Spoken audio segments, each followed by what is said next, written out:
Hello friends, and welcome to High Rollers Uncharted Territory, a brand new mini-series that we're doing in association with Wizards of the Coast. Yes, this is a sponsored stream, just to put that out there. Sponsored Strom. Welcome.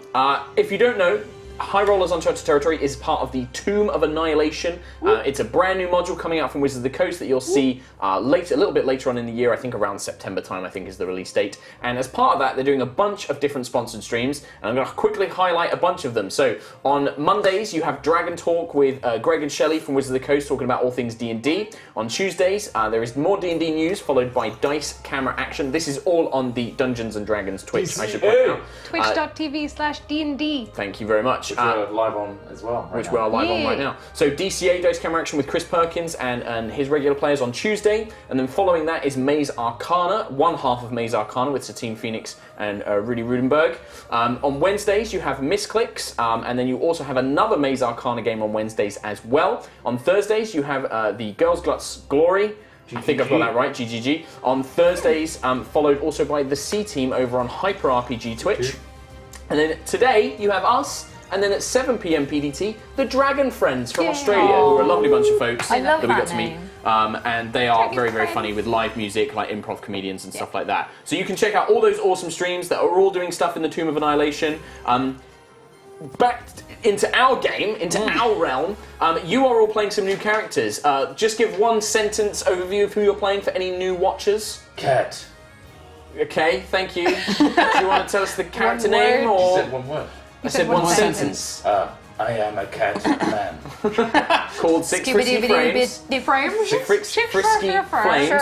I'm a tabaxi, just a cat person. Yep. And I'm a phoenix sorcerer, so I conjure the element of flame and fire. You do.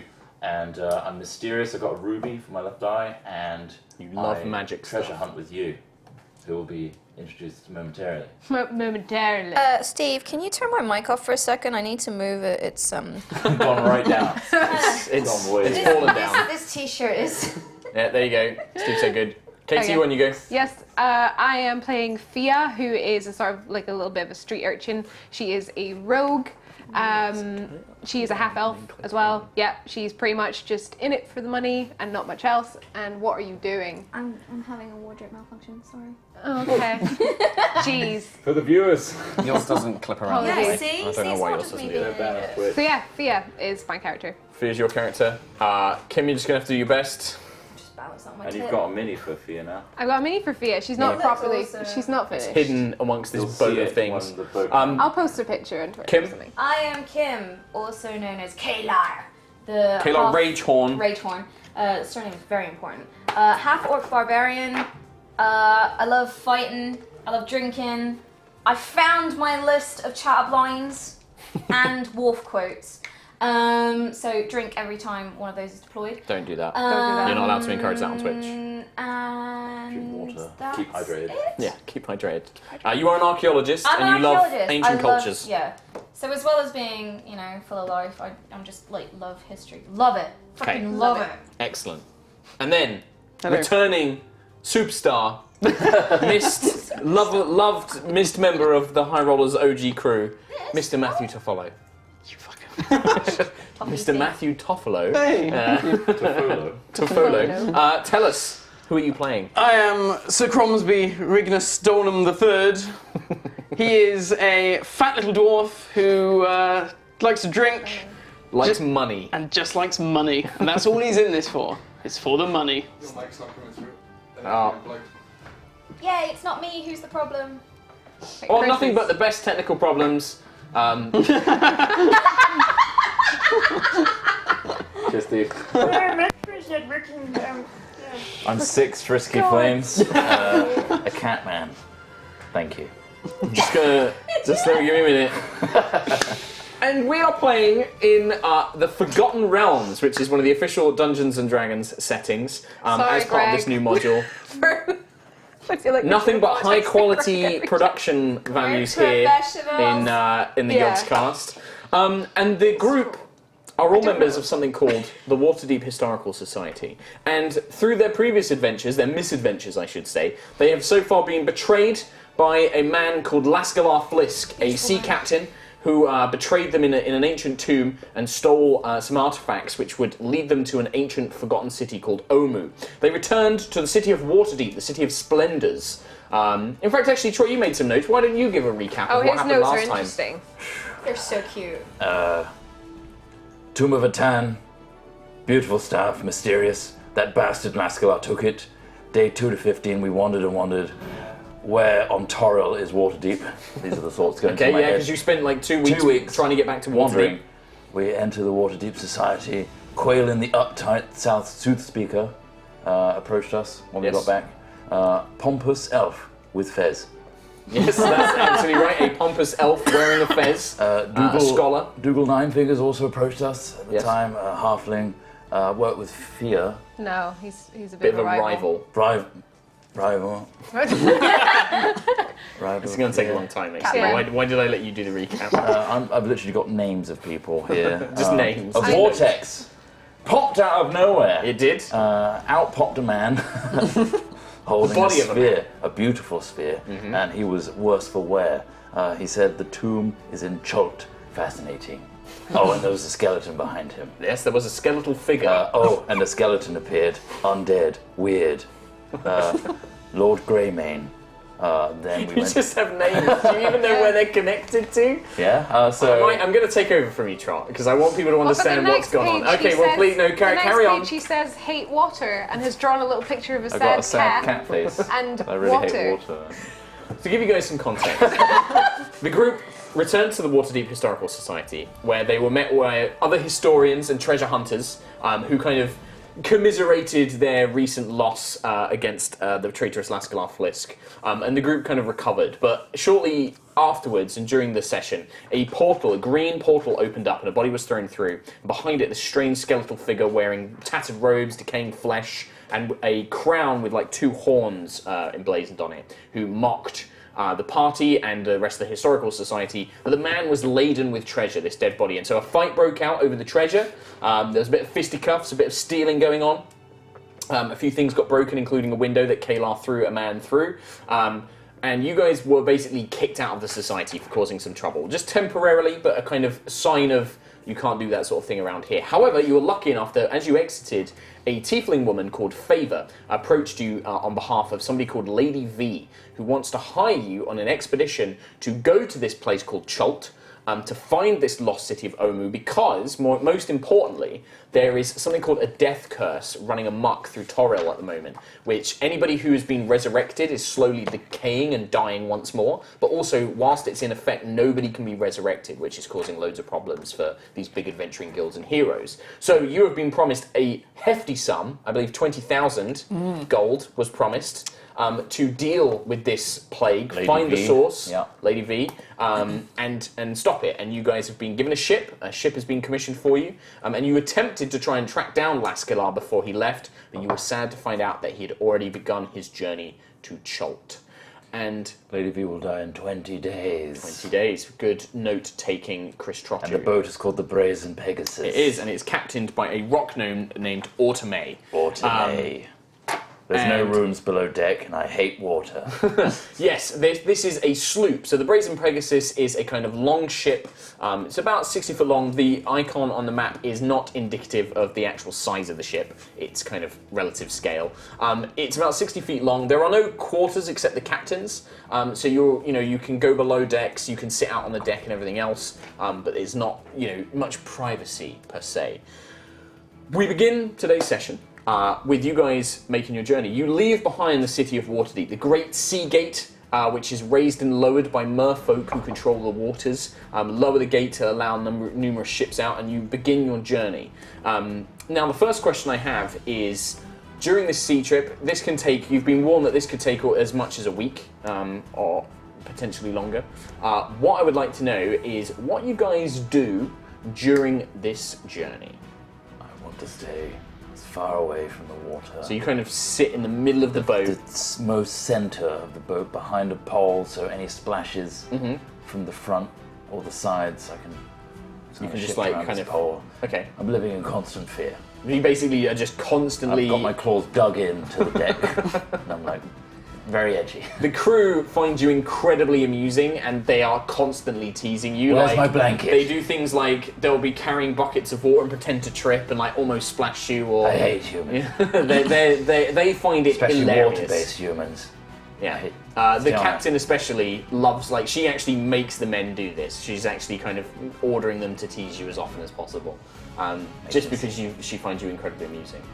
Favor, the tiefling woman who's kind of accompanied you, you actually find her, most often she'll come and sit with you, not because she's afraid of the water, but because the center of the boat is the most sort of well-balanced place, and she finds it the easiest place to read. So she often sits next to you and reads I'm copious asking books. about all the books. I'm like, show me this, show me that, show me that book. I want to read it. Oh yes, and she pulls out another book, and most of the books she has concerns history, specifically Chaldean history, and over the course of it, you actually kind of pick up a few things. You learn that the current Chult is just overwhelmed by jungle, and this place is reaming with undead and giant lizards and loads of bad things. There's rumors that an ancient civilization once, was this beautiful kind of technologically advanced civilization that existed in the jungle that worshipped a god called Ubtao. But something went wrong, and a lot of recorded history was lost, and the jungle just overtook the city, and it was lost to all time. And it's believed that may be the legendary city of Omu itself. Fia, what do you do during this journey? There is not many places to go. What do you busy yourself with? I feel like she would try and go up high a lot, like into the Into the crow's nest, yeah, there is a crow's nest. You often, as you go up there, there's actually, you find one of the crew, a kind of young lad. You kind of end up bumping into each other quite often. Either he's in there, but as soon as you show up, he's very eager to get back down again. He's like, oh yeah, you can take this shift, and he'll like scamper down and things like that. Yeah, his Fia's name's gonna- Thomas. Okay, Fia's gonna be sort of watching, like she doesn't outwardly tell anyone, but she's really interested in knowing how the ship works. Okay. Like, and how to sail in general, but she's pretending like she doesn't really care. Okay, so like as you're kind of like keeping an eye on things, you notice Captain Automate runs a pretty tight ship. She's constantly kind of calling out orders, but she lets the crew have fun as well because, you're traveling for several days. There's really not much to do. The seas are fairly calm. Automate kind of gives you updates most nights, kind of telling you how the sailing's going. It's plain sailing from here, nothing to worry about, and she's just kind of giving you brief updates. No signs of storms or anything on the horizon. But as you're traveling, the weather does get hotter and hotter and hotter, and she begins, the crew end up sleeping up on the deck more often, at night. And Automate spends some time kind of teaching you a little bit about the stars, kind of teaching you about the ways to navigate, and, because you're often up late as well, like with the half-elven blood, you kind of have a keener eye for these things. And she kind of, teaches you a little bit about the ship and kind of how to keep things going. You know that the sloop can, travel a good few knots a day. It's a fast ship, but it also has a low crew. So, they have to be wary of things like pilots. It requires a highly skilled crew as opposed to just a numerous big bulk. Kayla, what are you doing over this journey? 3 things. 3 things, okay. 3 people. Number 1, drinking rum and singing sea shanties with the rest of the crew. Yep. Having a great time just singing songs and Yeah, stuff. like things like singing songs is a regular pastime on the ship. Most of the evenings, the crew are playing cards or dice, and then they sing. Drinking, mainly not as much as you might think, though. The crew actually kind of keep themselves always alert, but they have a good drink and they kind of loosen up a little bit in the evenings. Yeah. The exception to that is Automate herself, who is, from what you can tell, nearly always intoxicated. She's always swigging from something, she's always sniffing something, or like putting something in her mouth, like on her gums, like chewing something. She kind of lives in this perpetual state of over excitement and joy, and she's constantly like yelling and bellowing things and teasing Six, kind of constantly yelling at him. She tries to throw balls at you, but they're like often not like balls of yarn. It's like, big lumps, sacky lumps of like some sort of momentarily flour. very excited, like She's like, oh, look at him go! just hold it in. Look at the little funny bugger! And she's like constantly throwing things. I hate this. Going to kill her first. She just laughs. The second thing I'm doing is just casually, just every now and again, just flirting outrageously with Automy. Not really expecting anything, just kind of like, you know. Oh, I see. So it is very well reciprocated. Automy is basically, you learn over the first few days, she's basically up for anything. And given the amount of flirtation you do, on the second night, she probably invites you back to the cabin. As you go inside, you can see that it's basically nothing more than sort of a decent-sized bed, a few containers, a couple of chests, locked down, like secured to the wood by like heavy bolts, and just clothing strewn around the place. It's organized chaos. One of the shelves is kind of locked in place on the side of the wall with a cabinet, and inside you can just see kind of packed in is containers of powders and various liquids of strange flavors, pipes that she occasionally smokes from.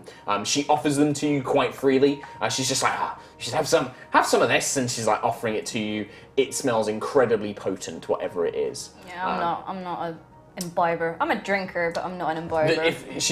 If you don't imbibe, she offers drinks. She has like thick whiskies and rums, vodkas, everything of any sort. And yeah, generally you have a pretty wild time for such a small person. She is very vigorous, very limber, and certainly knows her way around a woman. So You got what you asked for. yeah, it is a very Rocking that Casbah. invigorating experience. Yeah, it's fun, and there's never any kind of indication that it's anything more than killing time and having fun.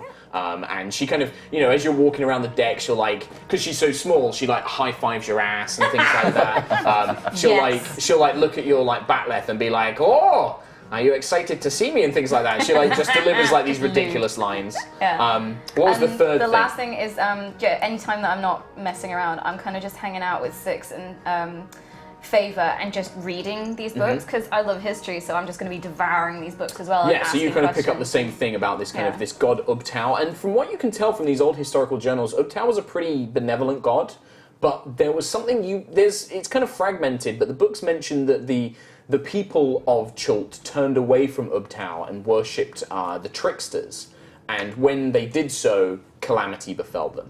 And you kind of get various references to this in various different texts. Favor is incredibly excited by all of this. She kind of knew a lot of this already, but as you're working through the things, she finds a few more references to things like the staff. You actually find kind of drawn out descriptions of Queen Napka, who was once the ruler of kind of Chult. And you can see her with this kind of golden staff that, like, the illustrator has drawn glowing, and it matches the one that you guys found in Atan's tomb that was stolen by it. And that's why I do a little sketch in the front of my journal. Yeah, oh, yes, you draw it. And when you see the staff in the illustrations, you can see it not only has this golden sphere on top, stylized like the sun, like the one you guys have acquired, but you can actually see that now that you look at your sphere, there's something missing. It looks like there may have been a gemstone or a crystal once part of this staff, but yours doesn't have that. Your staff head doesn't actually have this crystal gemstone. Favor looks over and she's like, this could be the thing. I know that Jessamine, one of the merchant princes, she mentioned he has a fondness for magical artifacts and things like that. He may know more about this crystal, this staff. If it's part of their culture and their history, I believe that should certainly be one of our first ports of call when we arrive in Port Nyanzaru. Does the book state the name of the sphere that goes on the staff? The sun sphere. She looks through and you guys maybe spend a couple of days trying to research this. Give me an intelligence check, both of you two. Natural 20, bitch! Natural one. Natural one. Bitch! You're a bit distracted by Favor. Like, she kind of has this real sort of like sexy librarian thing going on. Like, she's very sort of meek and timid, always playing with her glasses. But she's kind of got like this kind of cute look about her that you kind of just dig. I just love her knowledge and her passion. And she's super passionate about the books, right? Yeah, so knowledge. Every now and again, I like finish sentence. Like, Kayla, focus. Come on. She's like, yes, no, look. And Flisk, you actually find the passage. Yes. And Dare you. Frisky, Very close. 6, you find hidden in sort of like an old history book. And it's more about the kind of religion of Ubtao and the Queen and Queen Napka herself. There's a passing phrase that refers to the golden light of Ubtao. And you think that the head of the staff may be called the Light of Ubtao. And the gemstone is called the Heart of Ubtao. With your How do you natural spell 20. Ubtao? UB''Tao. Ubtao. She's like, 6, this is incredible find. Well, you now that just we know have this, to read the whole book. I know, but it was this hidden inside this passage. Absolutely fascinating, and there is a pile of books around you at this point. Like you have poured through hours and hours of research to find this. What was the name of the gem? The Heart of Ubtao. So Cromsby, Hello. what have you been doing to entertain yourself these past travelling days? I have found a nice little alcove of rope that I have sat myself in, nice and comfy. And so you've got like almost like an armchair that you out full of, of coil out of rope. yeah. Okay. And I've just been drinking and just had my pith helmet down over my eyes. Sleeping. Just having a good old kick. Snoring. Just, Oh, Mildred! Oh. Mildred. Fia's sitting up in the crow's nest, and she's just kind of throwing little things to hit his helmet Nuts. occasionally, just to wake him up, and then Did the nuts wake you up at all, or do you just sleep right through it? Just sort of, Like flies, like. if he like stays to think asleep, I I've got throw a bit of- something bigger. Okay. Do you sleep during the day? yes. Okay. I'm gonna roll some. Give me a Constitution saving throw. Oh no. I want to see how badly Cromsby burns. This is what I wanted to happen. Crispy! Oh, that's pretty low. Well, that's not too bad.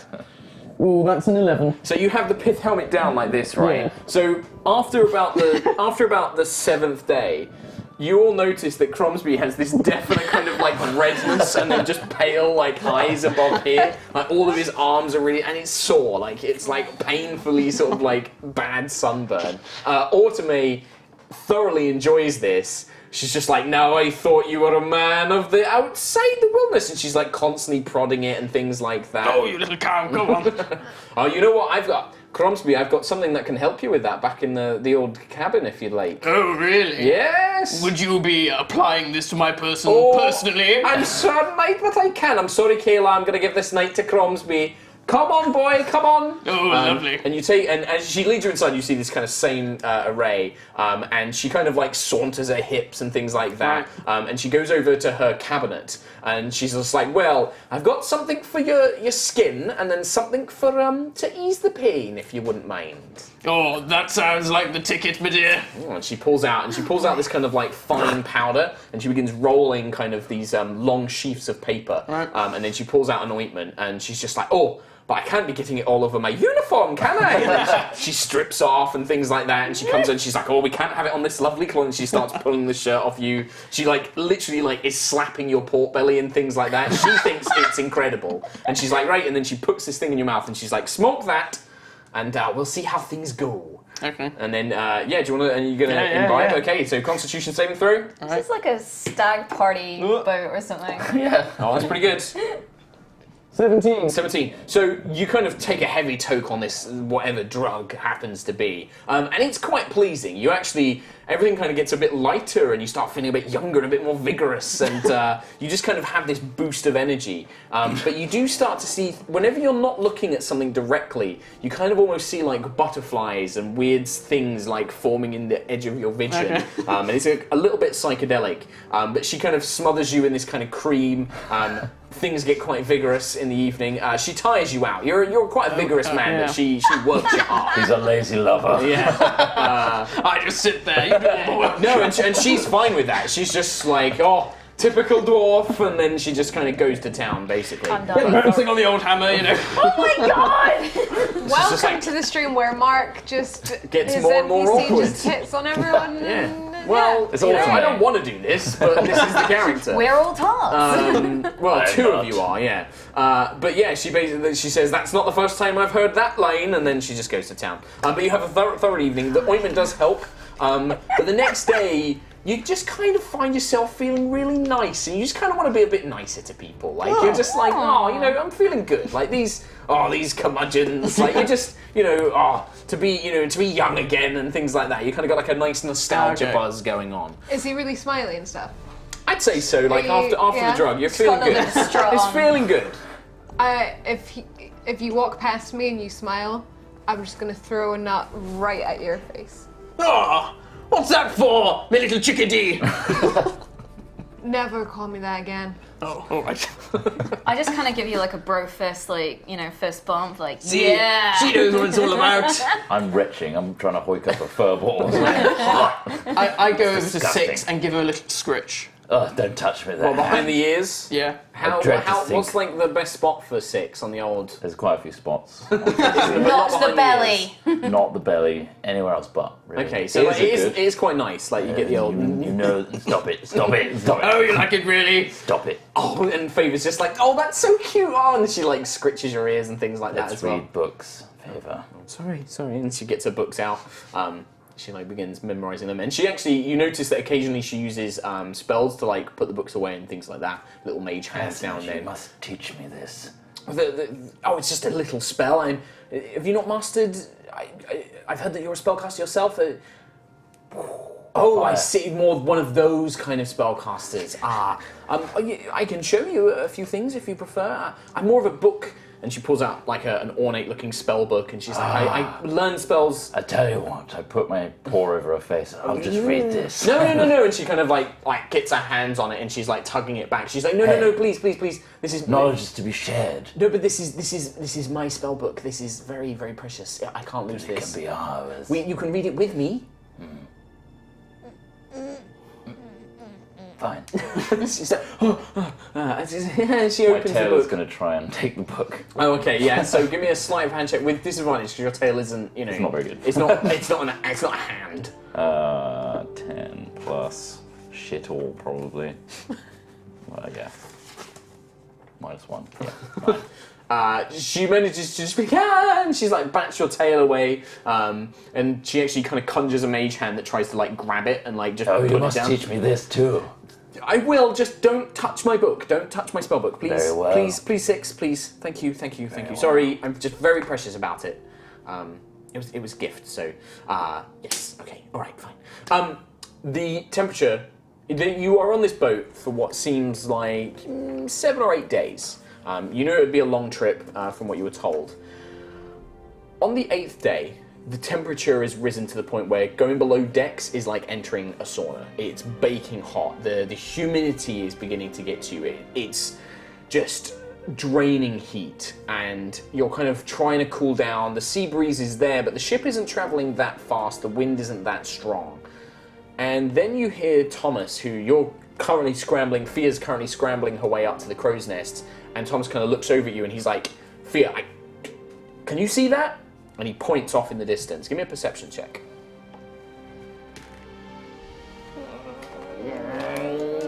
Not great. 13. 13. You squint and there is something that looks like it's kind of either heading in your direction or it's going in the same direction as you. I mean, you can make out like a tiny blip, like a shape, maybe something white, but that's all you can really see. I'm gonna go down and prod old blue hair captain. Ultimately's like, Just prod her. what is it, girl? What is it? Do you see that? See what? Thomas, can you see? What is it? And she kind of peers out. She's going to look and she's just like, it looks like a ship. That's strange. A little bit closer. The ship gets a bit closer. And Ruddle, who's the first mate, looks a bit like Patrick Rothfuss, big grey beard, sort of like crazy wild man hair, big sort of strong looking arms. He kind of like eyes it up and he starts peering. He's like, looks like big old brig ship, Captain. There's some sort of flag on it, from what I can see. Some sort of insect, maybe? Why don't you guys give me a nature check? It's got like a long needle for a face. 12. 12, 13. 13, 17. 16. 16 and 17. When he describes this creature, he's like, yeah, an insect, kind of bloated body, wings, long needle-like face. You've heard of that insect. What's it called? You're trying to remember, and then fear it comes to you External first. carapace. It's hard and shell. It's called a sturge. Is it Flisk? You do remember that Flisk's ship was called the Sturge. And as you kind of have this realization, the ship is drawing closer and closer, and you can see it's a brig, larger than your sloop, but just as fast. More sails, higher crew, normally slightly better armored as well, and it is very clearly on a trajectory to intercept. Am I the only person who spotted that it's Flisks at the moment? Six also knows the name of the insect being described. I'm gonna point at it and go, motherfucker, he's over there, the little shit! I'm gonna go over to Kalar and be like, he's over there! Little... And I'm gonna get really angry and just stand at the very front of the ship, just glaring at it, holding a knife, just... Okay. My entire body erupts into a flame, mantle of flame. So that affects everything around you as well. It's not like you have immunity, like other people. It's like normal It's a fire, mantle right? of flame, Yeah. It's so like, but it's other people around you. Like Favor leaps back. Frah! I believe we have to kill a man now. Autome looks over. It's like, kill a man. What's this? What's that ship? Who's this man you're speaking of? My love is upon that ship. Your love? He What? betrayed us with his beautiful blonde hair. Oh, not that bastard. Yes. Miss Fia, make some sense, please. Lover, traitor, blonde hair. What's going on? He's nobody's lover, okay? Let's just get that straight. Nobody was in love.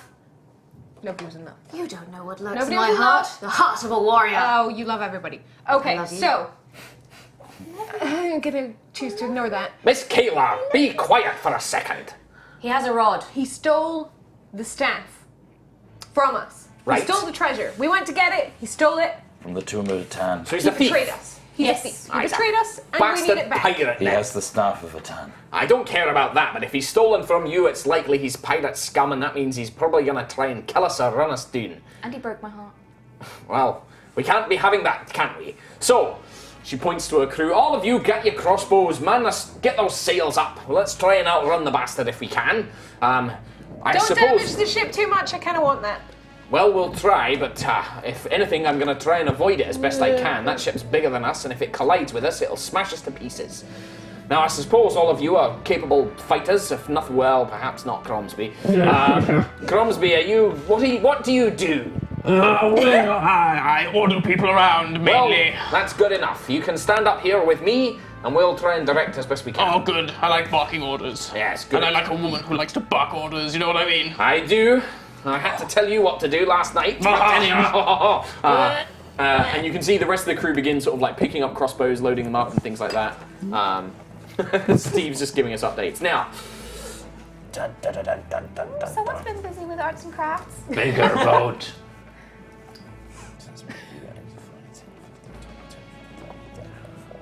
Not PHP. Nope. Yes.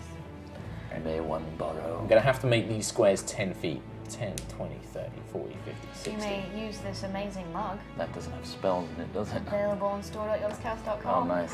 Nice plug. What a link. There's the worst one. The worst one. Okay. Now bear with me a moment here. So you see this enormous brig, this giant ship, making its way towards you. Upon it which you can see a number of crew rushing around the deck.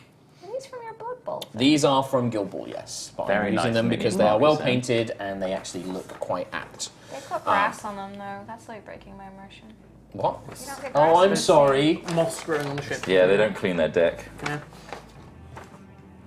Oh, I don't need it. I've written all my spells down on the back. Thanks, though. Okay. You can see this enormous ship beginning basically a trajectory to try and get close to you. As it does, you see standing at the wheel, kind of flowing blonde hair billowing in the background, red scarf trailing behind him, a curved blade at his side, and a hand crossbow kind of tucked into like a shoulder harness almost. Both hands on the wheel, just looks over, and you can see, even from 60 feet away, this grin, and he just waves his hand. He's just like, well, ahoy! I'm just waving Fancy back. seeing all of you here! Hello, my love! I have returned! I grab her hand good. and shove it down. Oh, my try. love, Kalar! I don't suppose you want to throw me that thing you found in the Historical Society, do you? Hey, I don't suppose you want to let me have a go on your rod, do you? I'm afraid not. I'm too married to the sea. And then he kind of points down. He's like, well, I can see that this is only going to go one way. Sink that ship! I want what they have! And you can see the rest of the crew all beginning to pull out things like crossbows, grappling hooks, and most importantly, two of them in particular. One at the front turns around an enormous looking crossbow, a ballistae, loaded with a large flat-headed bolt that he points at the hull of the Brazen Pegasus. And with that, we're going to roll some initiatives. Oh yeah. Oh no. Natural 1. Alright, I have got... Boy. Oh boy. Bom, bom. Where are my post-it notes? There they are. What So, can I do? I have to remember your Uncharted territory names and not write your regular High Rollers names. What's more confusing? I turn into an earth elemental. Shut up! No, you don't. No more elementals. Your name is Cromsby. Yes. It's on the screen, Mark. Yeah, I know. Thanks, mate. Right. Oh, I hadn't thought of that. Ooh. What page am I looking Actually, we'll have that go How as do we set stop a initiative. ballista? Throw Cromsby at it. Yeah, got a pretty fat stomach, so I'll do the job. Just bounce it off. 6 initiative. 7. Fia. 4. Keelar. 14. Keelar. Cromsby. 14. Okay, and then the Brazen Pegasus crew is going to have just one big initiative for those guys. They're at 6. So, this ship, the Sturge, sails within, but you can see that Flisk actually turns the wheel to actually match, so you're currently broadsided. His ship does seem enough that it can catch up with you, because it was using a crosswind, but now that you're kind of level, he can basically keep at a level distance. He doesn't show any signs of trying to ram you, but he is definitely keeping a distance between the two of you as his crew start crunking crossbow bolts and readying them to fire. And in fact, that's going to be the first thing that happens, is you're going to have a number of crossbow bolts fly through. Now, the majority of these, we're going to say 50% are going to go for the sails. We're going to have 1, 2, 3, 4, Boy, 5. a lot of crew. I'm just going to replace some of these guys because I'm going to have the blue guys as slightly different. Okay, so you can see that the ones that I've got in blue here, they actually seem to be wearing less armor, and they're kind of holding back and they're kind of taking position behind the masts. The others, all in red, all wear kind of like loose shirts, leather armor, they've got curved sabers, look like pirates with bandanas and everything else, with the mark of the Sturge tattooed on their arms. And they all run up with these crossbows and they begin unloading them. So we've got 1, 2, 3, 4, 5. For the sake of purposes, we'll say 2 of them are going into the sails and 3 of them are going to be shot at, who have we got? Keelar, and then some of the crew themselves. So, let's just do a bunch of rolls. I'm going to do a roll against Keelar first. So, Keelar, that's a 12 to hit you. So the first bolt just flies over your head. They have 2 attacks each. The second one is going to miss you as well. Against the other guys, one of the crewmen, one of not that guy, we'll say this one here, one of the Brazen Pegasus crew just takes a crossbow bolt and just goes down to the floor. They're not dead, but they're badly injured, and you can see them like hobbling against a bolt sticking out of their shoulder as the rest of the Sturge crew fire into the sails. And you can see these bolts tear through, but they have jagged tips which actually tear the sails as they pass through. Automate is yelling out to the crew. She's just like, "Get those sails down! We can't. If they wreck anymore, we won't be able to go anywhere. Get them down!" And she's like yelling at the crew, "You lot, you'll have to deal with that. I need my men to deal with this damage." And she's pointing and hollering at all of that, basically. The ones at the back seem to kind of hover back. 2 of them hold up their hands, and you can see a kind of burst of flame, and then they throw those out as well. They're actually going to target, so one of them is going to go after... One of them is going to go after the first mate, and then the other one's going to try and set a light to the sails. The one against the first mate misses. The one against the sails also goes wide, like they're kind of bobbing of the ocean. They kind of launch this firebolt, and it goes flies through the air as they sail across. And then Flisk is currently just maintaining the boat. He doesn't take any aggressive actions at this point. Keelar or Cromsby. How far are we? You are 60 feet, so each square between you is 10 feet. But once you get on the decks, it's 5 feet per. So I can't really get over there, can I? If you wanted to try something, you could try it. It looks like the brig raises up about 10 feet out of the water. So if you swam over it, you'd have to climb up onto the side, onto the deck. Yeah. Um, It's not a great deal I can do, to be honest, until we're closer. what do you want to get closer? Because right now, Autome's trying to keep it at a distance. She doesn't want to get close to the ship, it seems.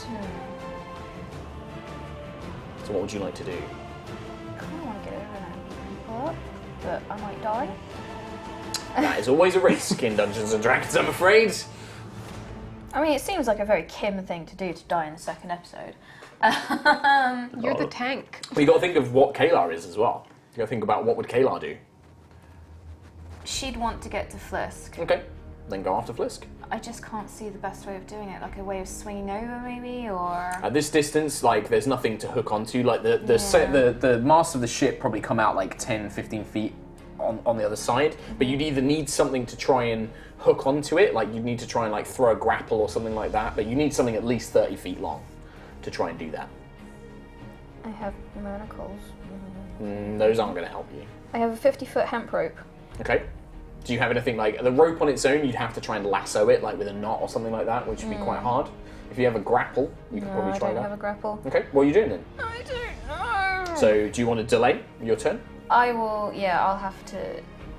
Is there anyone I can help, like on our ship? You can help anybody, so you can take the help action, which will give them advantage. But what do you want to? Who do you want to help with? What? So did you say someone gets shot? Yeah, there was a guy. One of the crew actually. I'll knock them down so that they're not actually removed. Whoops.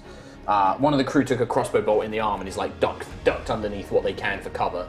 But like they're literally trying to. They're like their arm is like heavily bleeding. They've got a crossbow bolt sticking out Did you say stuff was their on arm. fire and stuff? No, none of the fire bolts hit yet. Okay, can I just aid that guy and like I don't have anything. Do you want to try and do like stop the bleeding? Stop the bleeding. I've Medicine got check. like. Yep, yeah. medicine check, please. Pulls out the crossbow. Well, I've got a -2 and I So rolled it's a 2. a 0. So it's a 0. So you go in, you're like, oh, and then you just yank this crossbow bolt. The the woman screams as you actually realise that it's one of these jagged tipped crossbow bolts, and it just tears through the flesh. She's like, what are you doing? Oh! I'm so sorry. And she's just screaming in your face, and like everyone's looking down. You probably have not helped this woman in any way. She's probably actually going to be down longer because this injury has just got a lot worse. The bleeding is actually very strong, like blood is pouring out I the feel wound. bad already, Mark. Yeah. You know, just want to like Crumsby, Hello. what would you like to do?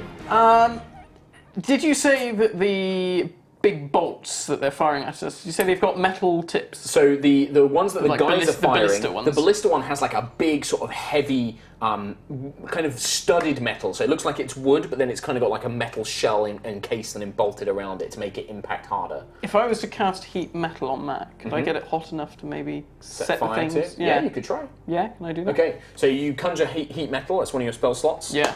So you kind of look over, and you know a few arcane tricks. You probably have like some sort of like little talisman or something like that, like for your spellcasting. You're like, this should do. Yeah, just like a litter of coins and just like knickknacks. So you just it in pull my this thing pockets. out, and you're like, wow, and you kind of ignite it, and you kind of spark the magic of this talisman, and you watch as the ballista bolt head starts to glow red hot, like as in burning hot, and the wooden sort of long bolt of the ballista catches on fire. The guy who's manning it, eyes go wide in alarm, but this is all happening at once, and he just has a bit of a panic. So how effective that'll be, you'll have to see how he deals with it.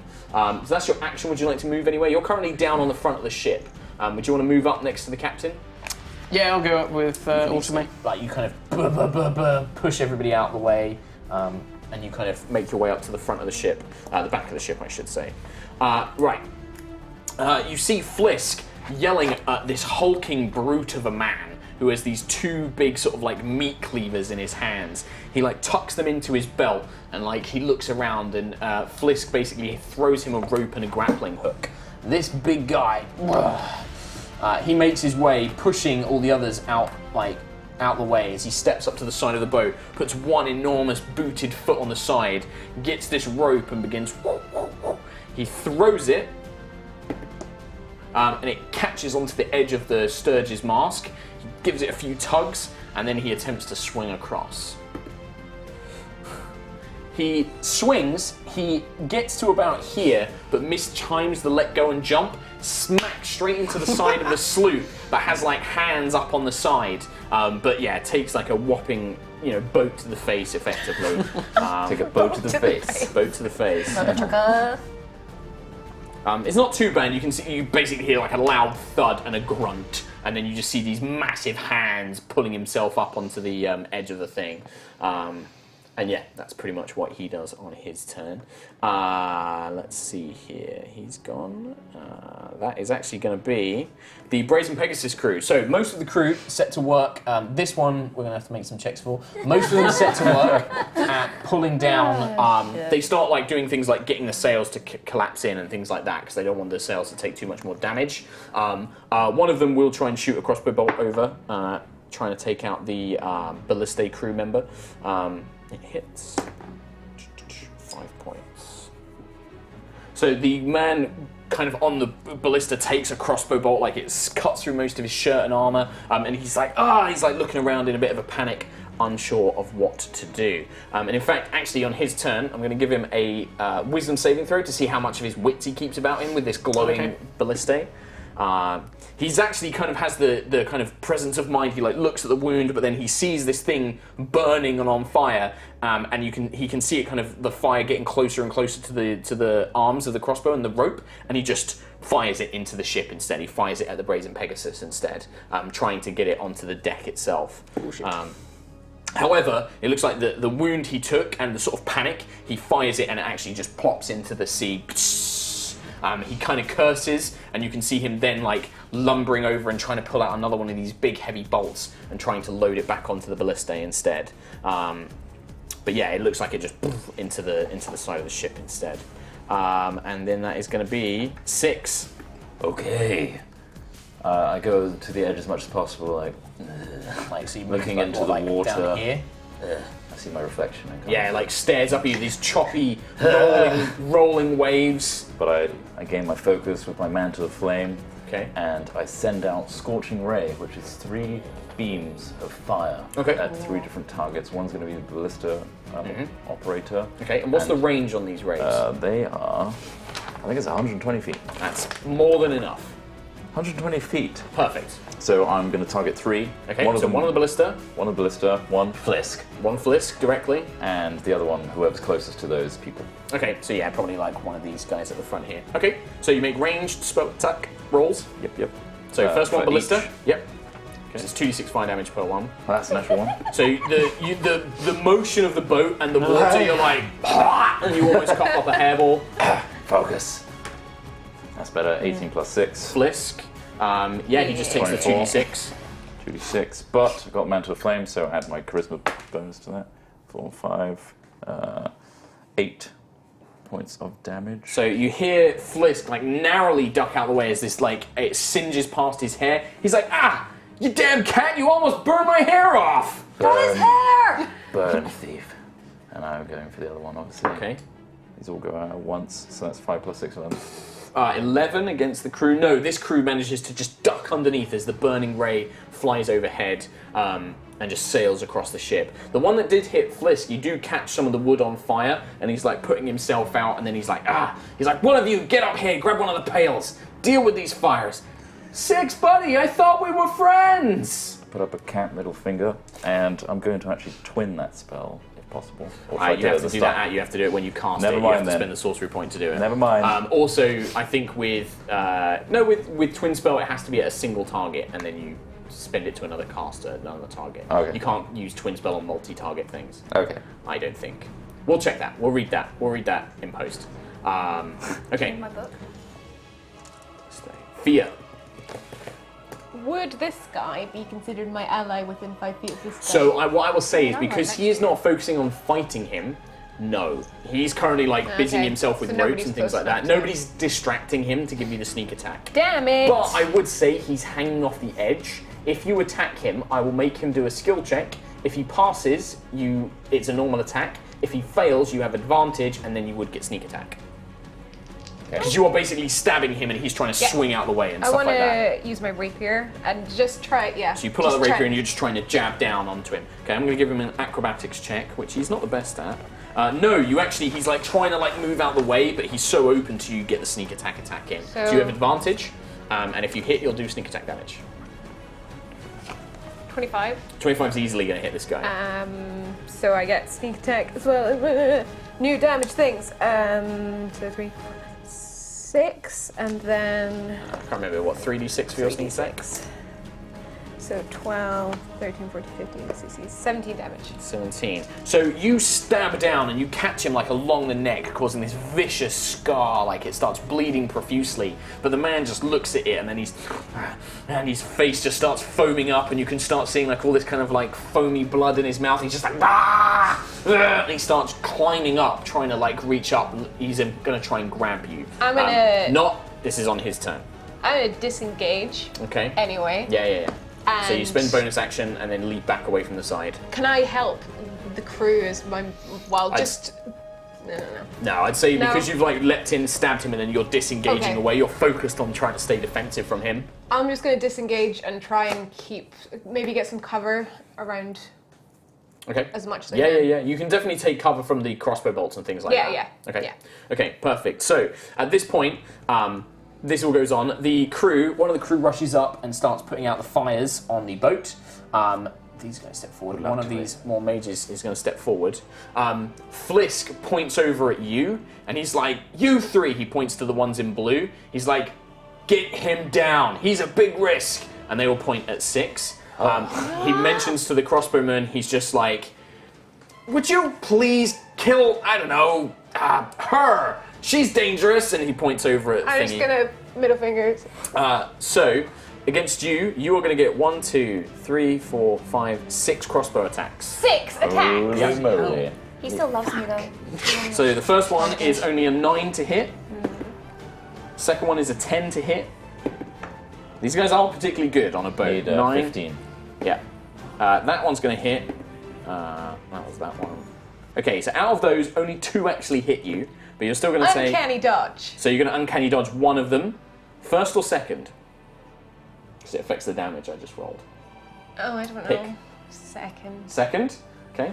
So on the second attack, you would have taken 3. You're going to take 1. On the first attack, you take 7. Damn it. Oh well. So I did it 8. fairly, I didn't tell 8? you. Yeah. So 8 total as these 2 crossbow bolts fly into you. 2 of the mages step up and they begin and 3 purple bolts fly out from each of them. So this is going to be basically 2 magic missiles hitting you. I understand, and I just take the hits. 4, 5. That's 9. That's 12 from the first one. That's 11 from the second one. As you are just, these things just barrage you. But you can see that the mages kind of that exhaust them. They're like, They really hurt. I they're take like, a step back. I stumble back. Kind of grip okay. onto something. Yeah, so these bolts just absolutely pound into you. That really hurt. Yeah. And so that was 1, 2, 3. And then this last crewman is actually going to help the ballista guy load up the ballista. It takes 2 of them to load it. So they begin and then winding the crossbow, the heavy ballista back. That is their go. Flisk is going to look over. He's like, he sees you kind of like standing there, and he can see the big guy kind of trying to pull himself up. And he's like, "Kalar, my love, I did prepare this for 6, but he's looking pretty bad." And he pulls out his hand crossbow, and he's going to take an aim, and he tries to fire it at you. So this is going to be Flisk. Ah, damn it. I'm rolling like absolute garbage tonight. That's going to be 11 to hit you. So this crossbow bolt just like bounces off your leather armor, and as it lands on the floor, you can see it was kind of coated in something. It's just like, "Oh, damn it!" And then My like, heart, my love, the prince of my seas. I love playing rough with you, but that was perhaps a bit too far. And my face kind of just drops at the end. he's just like, "Will somebody please kill these people? I want that staff head!" And he just cries that out. Kalar Cromsby, who would like to go? Mages first. I like to smash Barbarians first. up. I want to smash up the big dude. Okay, so he's I currently wanna- clinging onto the side. yeah, What do you I want to wanna- do? Just lean over and start I want wailing to on attack him? him, but like trying to kind of prise, like go for his hand. So I'm trying to like cut him off. Okay, are you attacking him or do you want to try and like launch him off? I like. What would a launch be? What check would that? Like as in like, well, Like, what do you want to do? Don't worry about the check, just tell me what you want to do. I want to attack him, like damage him, but like Okay. if I can like maybe sever a few tendons in his hands. Okay, that yeah, I would be mean great. you can try and aim, but he's moving around, so you know he's going to try and like swing on his hands and prevent you from doing that. So make an attack roll. I will see if he has. Nope. So you have advantage to attack him. 19 Okay. Roll again in case you get the crit. Yeah. Plus If you've got 6. advantage, roll and see if you get a crit. You're going to hit him 19 plus 6. with that roll. 19 plus Yeah. 6. So you easily hit him. Yep. Two-handed, so that's a D10. Yep. D10 plus strength. 6. 6 points. Yeah, 6 points. You kind of slam the your battle axe, like your axe blade, your bat'leth, down, and you don't kind of chop his fingers, but you do cut into his arm as he's trying to swing around. But that just seems to make him even more mad, Cool. and he just gets very, very angry at you. Cromsby. I have an Oh. extra attack. Oh, sorry, yeah, you do. I keep Squeeze forgetting me. that you're a martial character. Like you've got extra attack. Squeeze me. It's your job to tell me. So go on. Natural 1. Natural one. You have Advantage, advantage because he's currently like hanging off the edge. Also, because you're Why are you you roll raged? so far? No, she's not raging. And It's she doesn't get over advantage. there. She doesn't get advantage on attack rolls when 5? she rages. It was a 5. Plus 6. No, still not enough. He kind of like, as you swing down, he kind of just like swings his arm out the way, and you just kind of impact onto the wooden side of the boat. You're not as it supposed to swings. hit the boat, Kayla. Thank you. Cromsby. Helping. So is that bloke still climbing up the side? You don't really have a seat. All you can see is boring. Fia and Kalar just trying to attack something on the side of the boat. Can I run over to the edge? Where are you? So I'll move. He's up there. Kalar moved here. Fia moved around. You kind of push this guy out the way. Yeah. And I undo my flies and urinate It just- on to him. Onto him directly. Yeah. Wow. Into his face. It's just like rah, rah, rah, rah, rah. I don't think that's going to cause him to like let go. He's just kind of going to be like he's just like you know he would still rather hold on to a ship than like not be peed in the face. But he is just like rah, frothing at the mouth, like it goes in his mouth. He's like, He's so angry when he gets up here, you know that. and in fact, he is very angry. And seeing that, he was going to try and pull Kalar down, but now that he just goes for your unzipped trousers and makes a grab. I hope it's small. This episode. Give me a Sorry, a Greg. dex check with disadvantage Or because you're not very nimble and you've got your trousers down. a 5. He just basically he doesn't grab you, but he grabs your like now loose trousers. Yeah. He grabs those and pulls you, basically hauling you off the side of the ship. But he kind of like, what do you want to try and grab onto him or grab onto the boat? What do you I'll want to try and grab do? onto the boat. Okay, so give me a dexterity saving throw. 4. 4. You try and grab onto the boat. You don't go in the water. You just basically, you do manage to kind of get a grip, but you are like right on the side, like half underwater, like trying to pull yourself up. Like, and you're going to have to keep making checks so that the Okay. current doesn't pull you away, basically. Off you go. And then as his movement, Kalar, I'd say you're going to get an attack against him. He's going to move up. I would like to attack him. Yes. 12 plus 6 That's is gonna hit him. 18 math. Yep. Nice math. What's that? 9 plus 3. 9 plus 3 damage, that's 12. Yeah, he looks, you actually, like, various cuts in him now, he's blooded, but he's still just, like, his huge muscles, he looks probably stronger than you are, and he's just like, rah, rah, and he just looks like he wants to go ham. I wish that you and I met in a different life. He just yells at you. You're a great match. I'm sorry, Steve, I'm sorry. Now, I got this slightly in the wrong order, it's actually 6 now. Sure go. Oh, it's my go. I know, I got you were just saying the in the number. wrong order last time. Okay. I'm sick of this. Fireball. You launch a fireball over there? Yeah. Okay. I kind of expected this. Where are you placing it? It's a 20 foot. So you're going to place it there. So it's going to go 5, 10. What do you get mass amount? 20. Now, these two aren't going to be hit. Yeah, but it's the majority. This one is going to have an advantage on the deck save because it has cover from the mast. So will Flisk and this guy. So I'll do Flisk first because he's got a high deck save. His advantage. Yep. Flisk actually completely avoids the damage. He actually like ducks beneath the wheel and the flames just wash over him. The guy next to him has advantage. He's going to take half damage because I rolled a 17 straight away. This one is also going to take half damage. So these two are taking half damage already, and then we've got 1, 2, 3, 4, 5. No, Flisk is here. He's the guy that looks different. 1, 2, 3, 4, 5 more deck saves. What's your DC? My DC is... Oh, good question. I think it's like 14. Yeah, 14. Sorry. Okay, that's a fail. That's a pass. Oh man, now I'm rolling really well. So hang on. So I've got 1, 2, 3, 4 have passed, and then I've got a mate, and 1's failed. So that's 3 more. Pass. Fucking hell. Fail. So two are going to take full damage. Everybody else is taking half. Okay. It's still 8d6. 8d6. Plus charisma mod, because Plus you're my charisma mod. Flame of Mantle. Oh, God. Alright.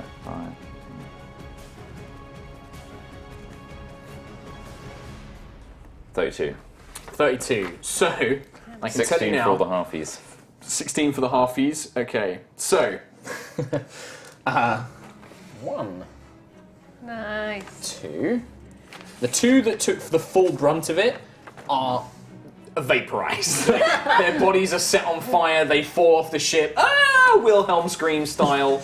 It's a and in fact, actually, no, it was catastrophe. 32 full, right? 16 half. 32 full. Oh my god! Yeah, boy. Jeez.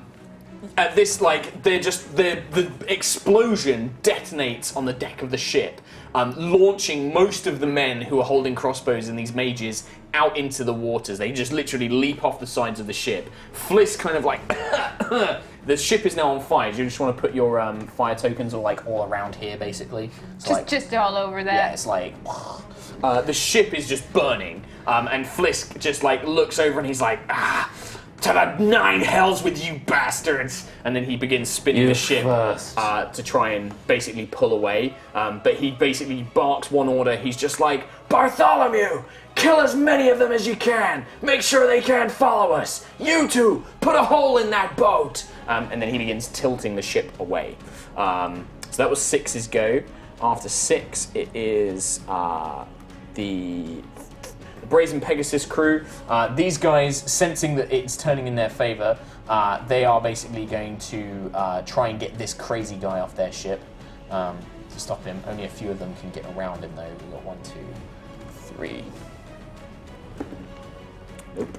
Nope. All 3 of them just kind of like wail on him, but he's spinning his blades around and none of them can really get a match on him, but they're desperately trying to fend him off with their blades as they launch into it. The Balliste crew finally finish, and they're going to try one last shot at the Brazen Pegasus. That is going to hit the Balliste, ka-tung!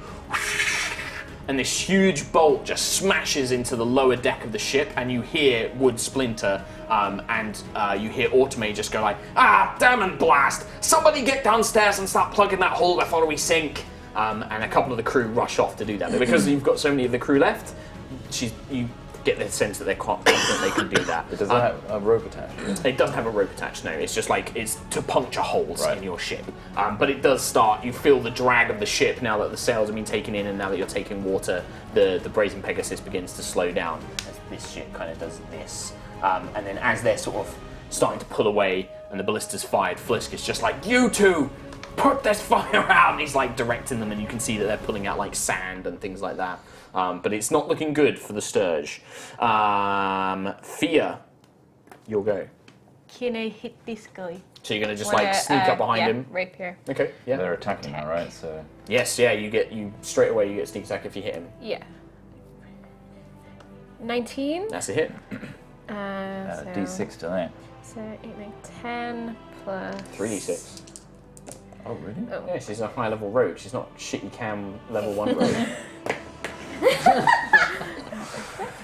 Take that. 18. 18, wow. So that's going to be Yuck. And Okay. Then I shall disengage again to run away from him. Okay, you just like don't literally wanna leap be down the hit. ship. And I will stand at the edge of the ship, just shouting curse words at Flisk as he sails away. He's like literally pulling away. Like really horrible curse words. So yeah, literally at this point, the sturge actually turns away and begins pulling off, and you can see the crew desperately putting it out. The chap that you guys are fighting, he's so injured. Like, I mean, Kayla, you're going to get to go first. You might as well just hit him because he doesn't get a turn. He gets a turn after you.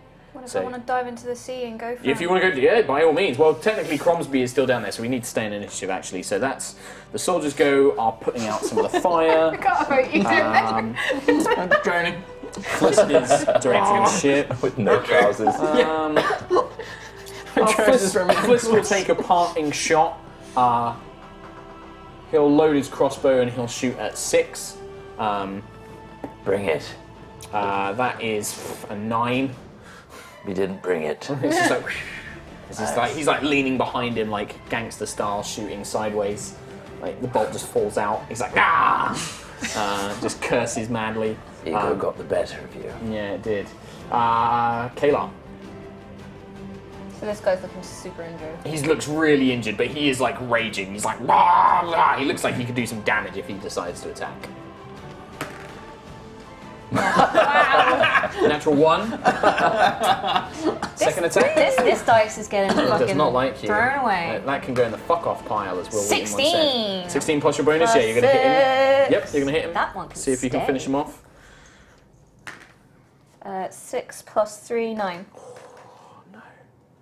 So close, yet so far. 66. Okay, so you impale him like with the batleth, and he's just like, and his eyes kind of roll back, but then in like one last surge, he's just like, and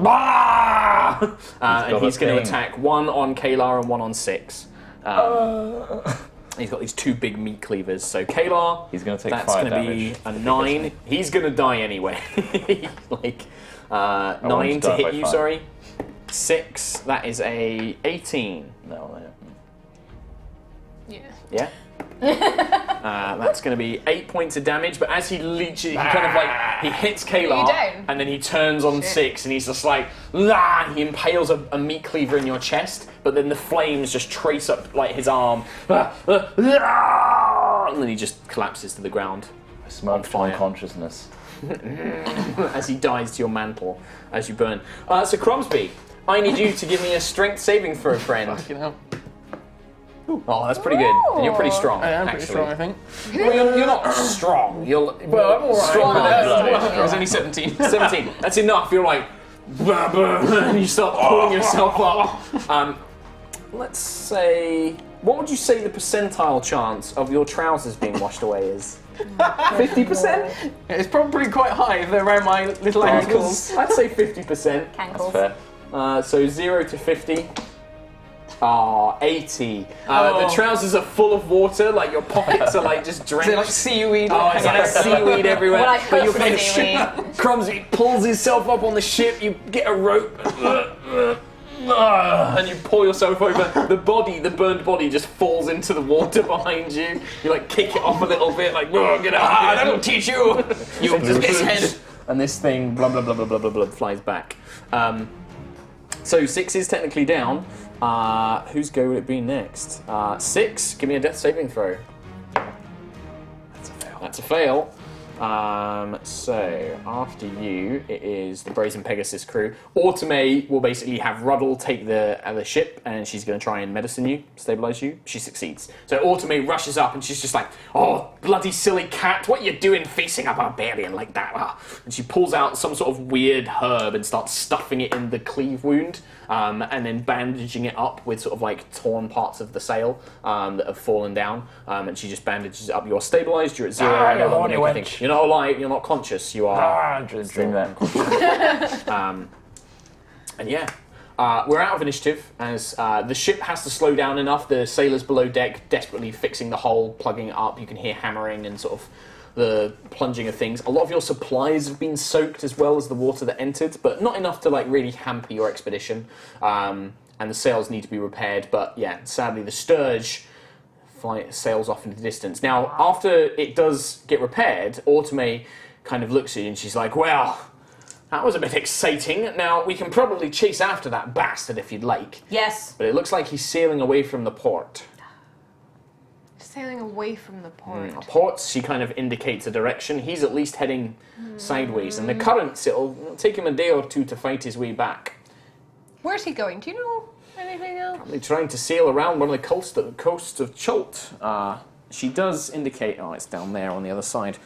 It fell down. Let me see your map that you got given from Lady V. And you pull out a map that Lady V gave you. And she indicates on it. She's like, Now this, looking at the map, this is the port Nyanzaru, and it looks like Lascalar is headed around this way, towards the Mist Cliff. He has the staff. if we chase after him, it will delay our arrival in Port Nyanzaru by days, perhaps. Also, I should warn you that the seas around Chult are filled with sharks, dire sharks, and a particularly nasty dragon turtle. If it appears, it's going to demand treasure from us, and we don't want to be fighting that, I can tell you. Vicious bugger named Aramag. There's 20,000 gold waiting if we go to that port and do what we're supposed to do. Yes, I mean, And the what thing was it, is- 20 days until she dies, so I think it's She best. can't pay up if she's dead. Exactly. I think we should move forward.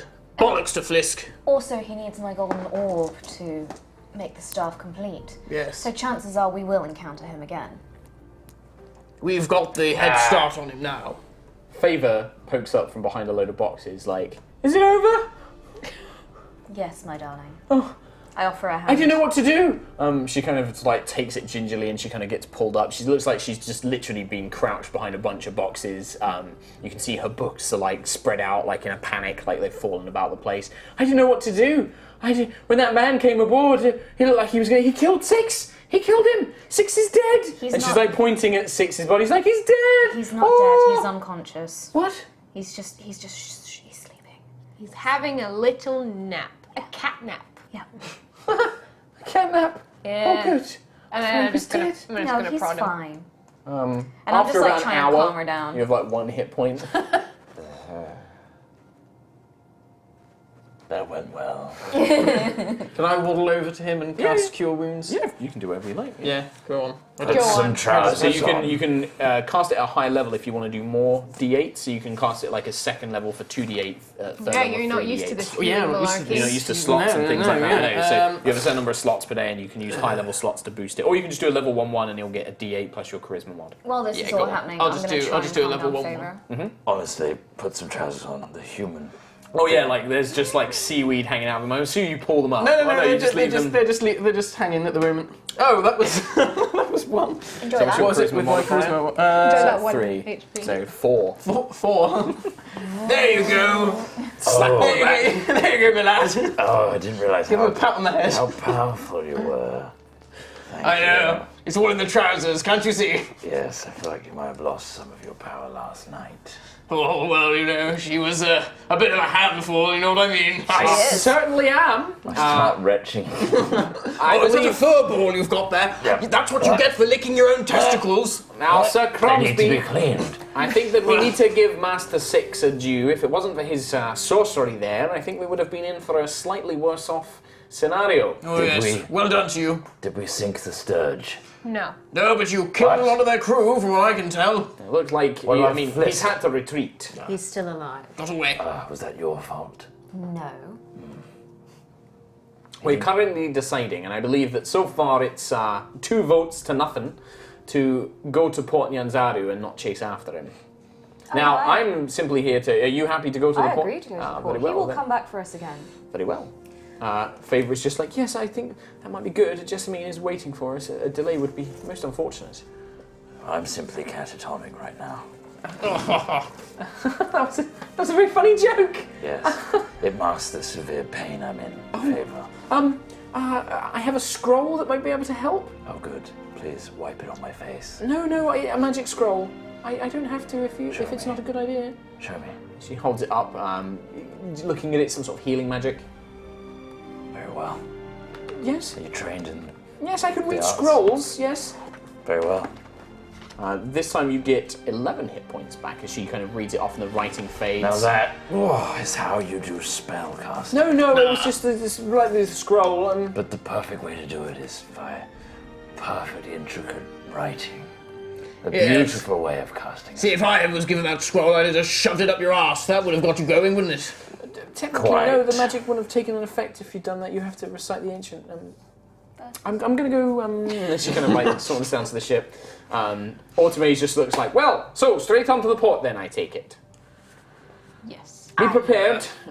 There's a chance we might encounter Aramag anyway, but it's a slim chance. The dragon turtle I mentioned it has earlier. a name. Yes, Great. it's known. It sometimes, not always, it sometimes accosts travellers making their way into the bay, demanding treasure, and the amount varies every time. You have to give it different amounts. Or it eats you. It sinks your ship and eats you. We might get lucky. I've encountered him only twice, and I gave him a 50p gemstone. The other time I gave him 10 gold's worth of rations, and he seemed pretty pleased. Will we get a discount, seeing as he knows you? No, sadly not. Yeah, bollocks. No, he's a strange old dragon beast thing. Doesn't seem to care much for us folk. Fascinating. Well, you might get to meet him. It takes another day to get to the Bay of Khazar. You get a long rest. Everybody gets a long rest. Hit points. I'm going to incorporate for this campaign, by the way. You don't automatically get all your hit points back when you take a long we have rest. to hit you dice? can hit dice, but you still get half your hit dice back. Ah, on the okay, long so rest. the standard. So it's just because I feel like, for my own games, I found that you magically heal all wounds in a single night is a bit BS, and it prevents like people from actually just getting on I with was stuff. down 8. I healed 8. There you go. That was get hit. That was good. I know. I'm very annoyed about that. I It's, missed a lot of you, and then but when it came to saving throws, Oh, that yeah, didn't you got matter those. because they died anyway. Is it a d6 for a sorcerer? For sorcery, yes, only a d6, I'm afraid, matey. Plus column 4. Did I kill this woman, by the way? Oh yeah. That's a good point. I didn't actually check. Oh for yeah. How are they doing? No, she was injured. Nasty Scott, she does not like you, but That's fair. That's fair. very well. Well, we can ignore the shipwrecked section that I prepared. In case you guys. Goody! In case, well, it was in case, you guys did get shipwrecked. In case things had gone badly. I did suspect a fireball would see you quite through. That is your map, by the way. You guys can keep this. This is the map that Lady V gave you. It is not complete. It doesn't. Unfortunately, it still has the watermark because I was given an early copy of the module. But that's for you guys. It is our duty to fill this in. We must explore every inch of this island. Oh, good luck with that, little cat boy. Little. You're a gnome. Yes, but I'm big of heart. And big of something else too. Big personality. Let's go with that. Yes. Before I get Chult is a huge jungle. It'd be charting the whole thing is a lifetime a accomplishment. wonderful challenge. Oh, by all means, you'll certainly be famous if you do. Yeah. It takes another day to reach the port. You do not encounter Arameg, the dragon turtle. Tortle. The dragon turtle. Boy, turtle. The war turtle. Instead, the human humidity builds to the point where it is exhausting, and you sail into a vibrant, bustling port city.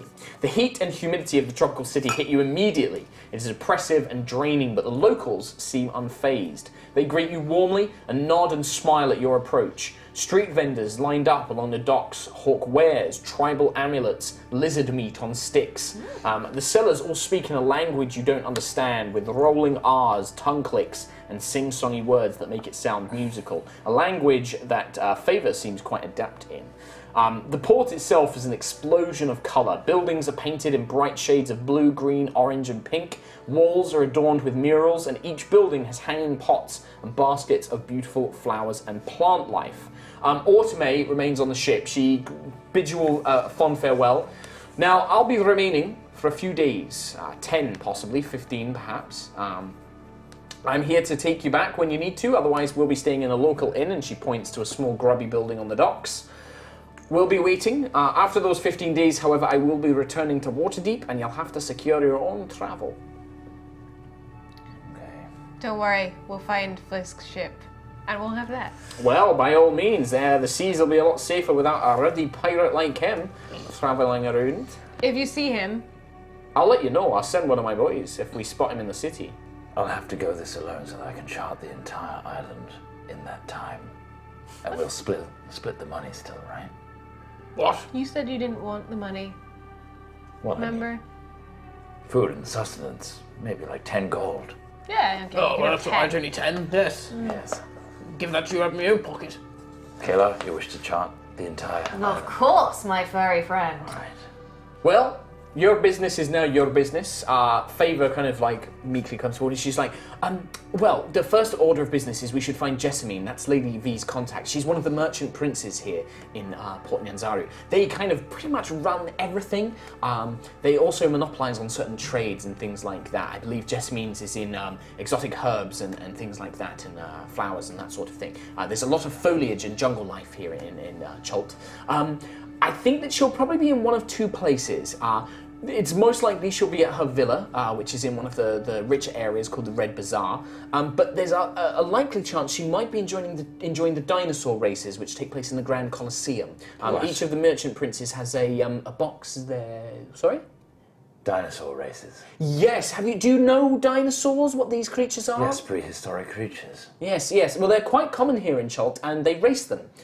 It's a very popular sport, very, very common. People like to make bets on them. A lot of money to be made. That sounds like my sort of thing. Yes. Breathing dinosaurs. Yes. They roam the jungles in packs. And she points, and you can see an enormous beast, probably 4 horses combined size.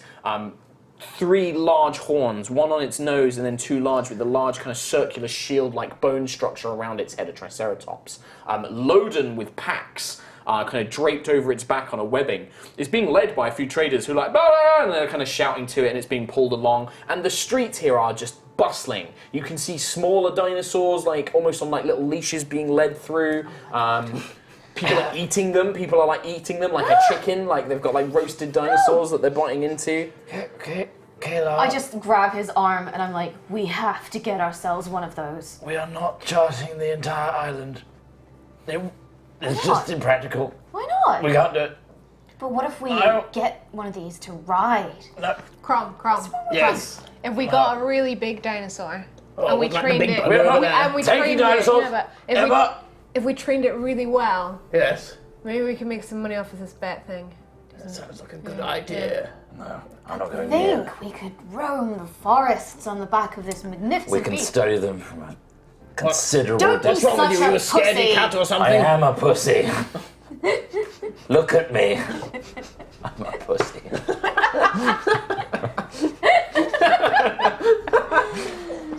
I'm always Sorry, Wizards of the Coast. Sorry, Greg. I just pat him on the head, just like, we're getting it. So, Favor's just like, so where do you want to go? Well, I think we want to go and see these dinosaurs, don't we? If nothing else, it'll be a cultural experience. Yes, nothing.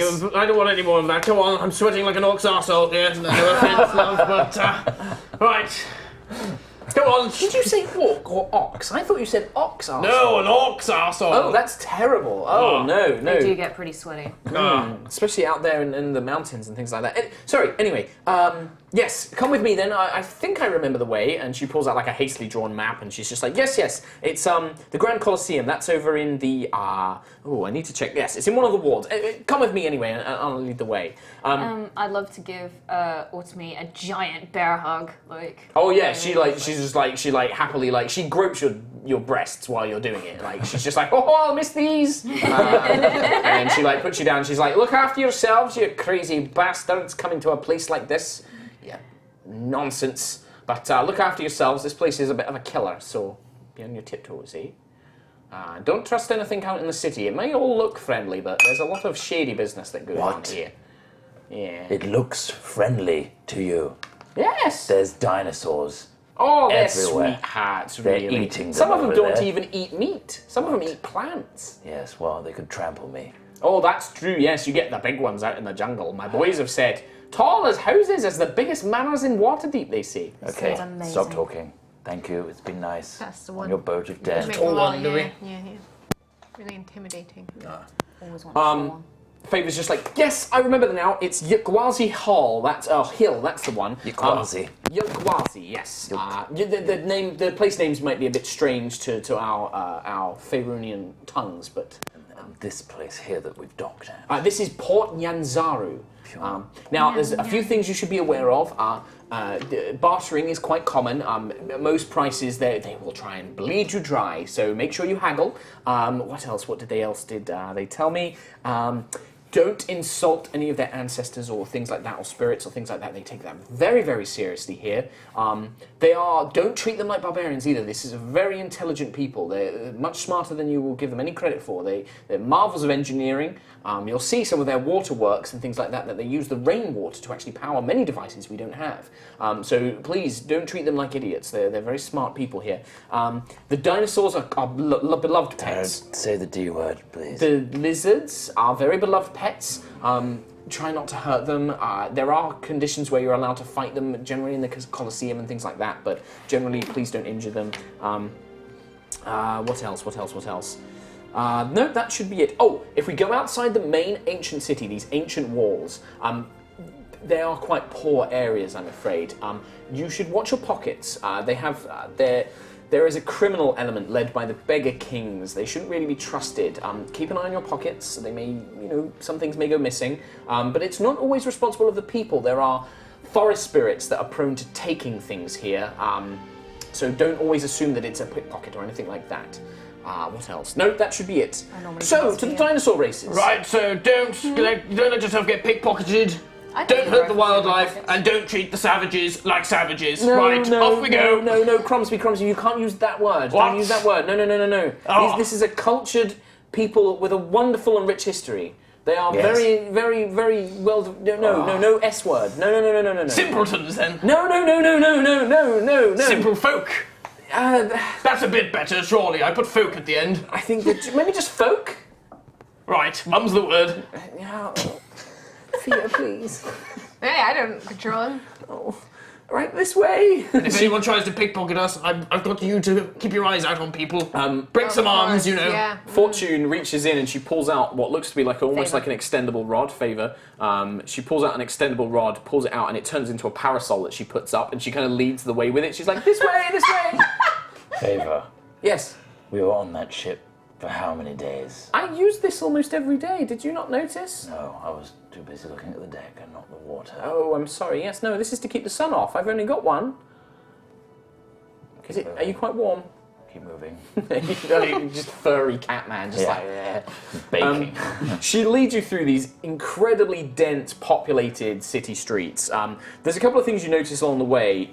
Foliage is everywhere. The jungle is trying to take over this city. Vines and grass, any kind of foliage is desperately trying to claw its way into the buildings. I've got my machete, and I'm thinking that I'm a proper seasoned explorer trying to chop stuff. It's the thing is you're doing that, but it's actually mainly out of the way, and you can actually, as you pass, you see gardeners and caretakers that are very skillfully pruning it back, and then you come in and they just look at you with death glares as you're like, "Rah, get out the way!" Bloody vines! They're just like creepers.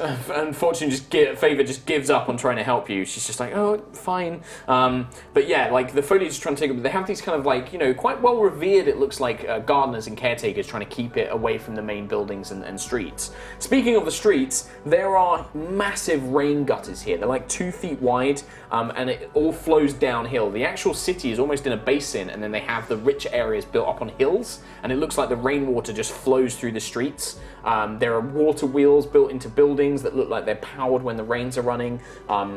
Everything else. Of particular note for 6, as you are making your way through the streets, you look over and you see a pair of other tabaxi, these cream-coloured with stripes, and a group of Chaltean children, kind of, dark-skinned, but wearing sort of brightly coloured silk, beautiful clothing, are clapping and speaking in this strange tongue, and they hand the cats a silver coin, and the tabaxi then start doing this little dance, and then they make things appear out their hands and disappear, and they kind of play music on pipes and things like that, and they dance around. I'm gonna walk up to this.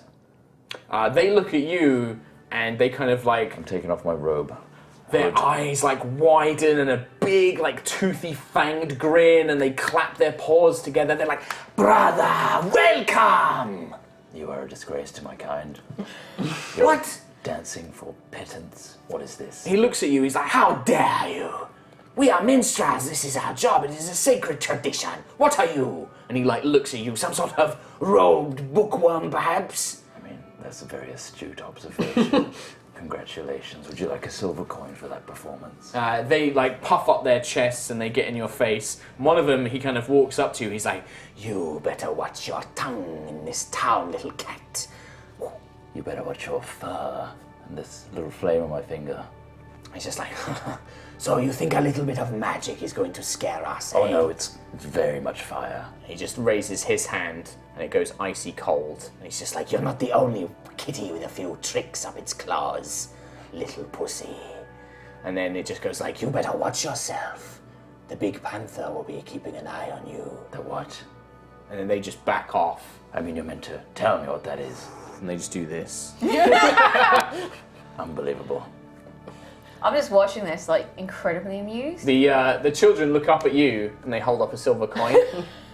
I'm knocking out their Can hands. I go over and take it? They like, no, they like hold it back. They're like, ah, and they're like talking to you this strange language. It's mine. Do a It's my little cat. dance. It's Favor, my cat. Favor like Favor looks and she's like, and she speaks in their language and she kind of points at you and points at Six. She kind of doesn't look like she's particularly good at lying about the thing, but the kids actually look up and they're like, oh, and then they pay you and then they look at Six. Just do the flame What? thing. Just do the flame thing. Okay, I set the clothes of the one in front of me on fire. Oh my god, no. Why would you do that? Do this. We're dead. We're dead. We're not gonna make it to episode 3. Okay, so the child tries to leap back, but you just woof, and the clothing is obviously very light, and it's made of a material that burns really quickly. Let's say a D6 fire damage. Iceman. The cats are they've got their arms folded and they're watching, and then as this happens, they start calling out in a language like, Ara, Ara, and they're like calling out, and there's a big commotion. There are screams, there are cries. Favor she can't go pale because she's red, but the color just drains from her face. She's like, no, this isn't. The child is desperately horrifically All right, screaming. I'm gonna throw my robes onto him to smother the flame. Like, it tries to get away from you thinking that it's going to get there. Give me a dex check. Like, the child thinks you're about to attack it again. The other one desperately tries to tackle 10. you, worried about that it's going to get sister. The other one, like, intercedes himself and he's, like, pushing you down. He's like, oh, and he's, like, shouting at you. No, you're He's, like, stupid. punching you in the ribs. Can I try and put my cloak? You're, like, right next to him. What do you want to do? Try and put her out? Try and smother it. Okay, give me a dex check just to see if you can quickly grab her. You've got advantage, I'll say, because she's not afraid of you. It's already a 16. So Already yeah, 16. you quickly just like douse the flames. She screams as you touch her, like obviously the skin's like being burnt like by this initial burn part. I need to just get my monster manual a second. Oh, for fuck's sake! Oh my god. It was an instinctive reaction. So you would probably have, they would have these guys. So there's a big commotion and there is yelling and pointing, and you're out in like a big crowded sort of like city street that's moving along. There is a trader who's got like one of these dinosaurs who's pointing at you now, and 4 men wearing sort of hide shields of like thick lizard skin, holding these kind of short-hafted spears and kind of like leather patchwork armor, kind of almost like a brigandine, step forward, and they just point at you and they are yelling. They're just like, oh, and they're just pointing at you. Favor, you might have to translate. She's like, Also, if you can heal the boy if you have another scroll. she looks like she's gonna faint, but she's just like, they're saying don't, stay where you are, put your hands on the ground. I think they're arresting you. No, I don't have any more scrolls. I used that one I had on you. This is so bad. This is so bad. They don't take kindly to strangers doing this. Crosby, can you heal the boy? I didn't expect it to go up so quickly. I waddle over to the screaming child. Okay, like Fia's like holding it, and- like the flames have and gone out. Cast Cure Wounds. Okay, yeah. I will Give me a put cure my wounds roll. paws on the floor. What was it? It was that and Your charisma modifier. 8. 8. You heal and you watch as like the pain is suddenly like droned away. The kid is just crying, like the relief like just overwhelms it. I give him a snifter of brandy. No. Like, she just like, it doesn't like hold back, just like gulps it down, like eyes kind of go a bit funny. But the scarring is there. Like the cure wounds won't get rid of the scarring, but it takes away the pain immediately. But all of the arms and like you can see like the front of the neck and chest have been like badly burned. The guards come up to you. And yeah, one of them just boots you in the chest, like, immediately. You're on prone, so I'm going to give them advantage. I mean, what's your AC? It is 11. Yeah. Just like a swift boot in the chest. You're going to take 4 points of damage. And then one of them just puts their spear onto the back of your neck and starts pulling your arms behind you, wrapping these thick, almost like a vine-like rope around it. Is Chultian an ancient language? It's not ancient, no. Old, ancient. No. You could, I would say, spending time listening with Favor, you've picked up, like, you could communicate in very broken Chultian. Favor is just, like desperately trying to talk to them, and you don't you're kind of picking up on it a little bit, Kayla. She's basically saying, like, no, it's a mistake, he didn't mean to, something along those lines, and the guards are just, like, criminal, being arrested, like, arrest, prison, basically bad things. Can I ask her to ask them what is the punishment? She looks at you and like you giving her the focus. She like turns around. She speaks to them in a language like, "What's the punishment?" He looks down and she translates this back. He's just like, "He will be taken to the Colosseum. He must fight in Executioner's Run. That is where we take our criminals." Oh, goody. Is it possible I could fight in his stead? You have committed no crime. No. I am responsible for him. He is responsible for himself. No, I must do this. They take their hand. Favor turns around. She's like, please, we're guests of Merchant Prince Jessamine, please. And he looks down, and the name seems to convey a bit. He's like, very well. You may all go and speak with Merchant Prince Jessamine. I will send one of my guards with you to confirm, but he must still pay the price. This is a child he has attacked, and he's like directing it kind of to them, and it's like. And he like points to the badly burned girl who is just like sobbing, but is obviously like just a bit drunk and close to passing out from the brandy siphner. Her brother is like holding her, and it's just like I mean, it was a quick like flame, but it's almost like like if you find somebody, it would burn them. It's not like horrific scarring, but the kid suffered badly. She went up.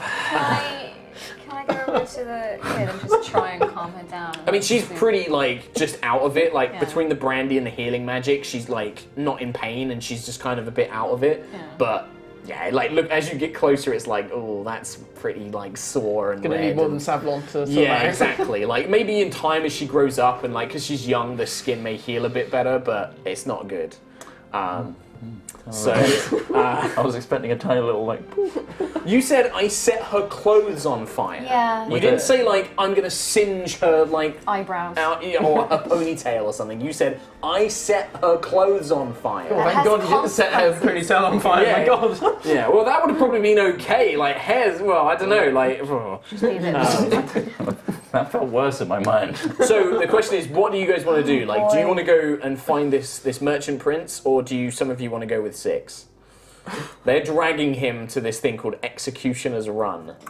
I will go with 6. Okay, you're going to go with 6. What about you two? Go to the. Shall we go and see some dinosaurs?